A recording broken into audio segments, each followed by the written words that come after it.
دوستا با شما هم نیز همین خیلی اوقات میخوره. ببینید چه خوشرو. این کره سیاه های با لوبی تیار شده است. نمیخواد با برنج یک جای میخوریم. منیوش دوامش داره. السلام علیکم دوستان عزیز، همه کسا سازند اینجا. امروز در منیوی ما یا نویگاری می‌درویم کره سیاه چینی چجان تیار میکنیم. نمیخواد در صورتش که هست رنگ همی سیاه میشود کرش. برای این مدت چی در کار میشود؟ گوشت کم ترک مایده مایده چهار کنجا کده مرزیل کده موندگیم. بعد در کار میشود چسناک یم ای چهار گذرونده موندگیم ای وای ترشک. بعد کم ترک سبزی کارتوشکا پیاز کم ترک اگر داشته باشین کپوست در کار میشود. یا همش چهار کنجا کرده میبریم. باز نشون میدم. خب این تیار شد دوستا.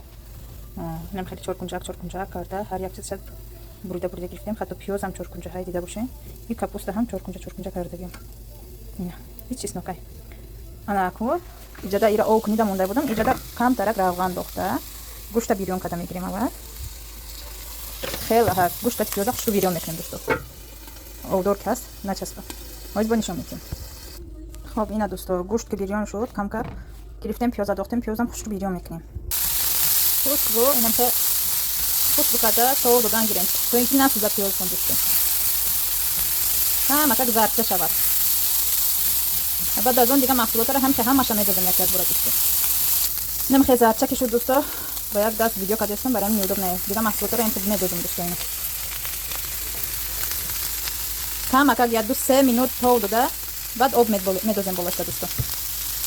اینا دوستا نمیخواد تا دادم دادمش یکم پریپرا نداختم مثلا که خود پریپرا هست. او تیار کردم موندگی من میدادم دوستا.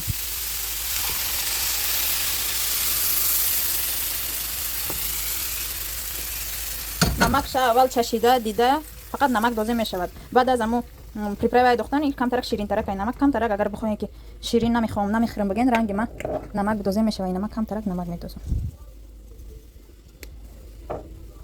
برای که با مزه همین وای پریپرا یک بار جوشیده بروید. یک قاشق اولش میدازم دوستا. پروست یک قاشق برای پروست مزهش بروردن.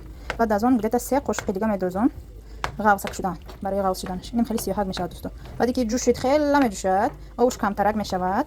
بعد از اون وای پریپرا میدازیم وای رنگ اوتلا کده میتیاتونش مونده. بعد درباره یگان ریس کتی مونده خورد میشود. منوی نبیمو بهت با مزه یک بار کرده ببینیم کودکوتون ده این کودکودا بهت معقول میشود. نه تیزای نه شورای نه یگان چیزای فقط با مزه حقه. خب من دوستان جوشیده است. ای اوش کم اکد مونده نه میدادستین.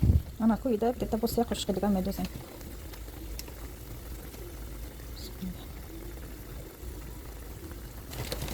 هم ماشه با دیتال یک تا نشون دادستم دوستا. так что وای نکنین خطا نکرده کنین با مزه میشود بخورید. بعد درش میکنیم اینم که سیاه میشود دوستا. بعد اینمی وای خوکای سیاه هست در پشتش سیبینی نویسندگی هست رنگ اینمی برین. اینا دیدستن اویو تدو میل همیو گفتگی یعنی که وای دورت فقط شیر دانه ها یعنی که تدوش این دانه ها میشود و وای دورت گندم. так что دوستا اینا تیار شد. کم ترک میجوشد. خب کم ترک غوصتر میشود جوشیده تمام. بعد برنج در برش مونده خورد میشود دوستا.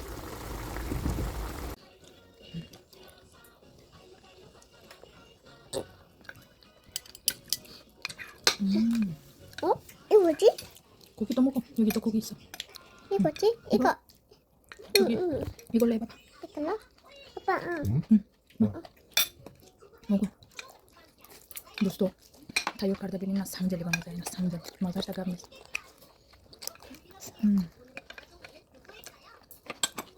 दब पे ना दूर मखदम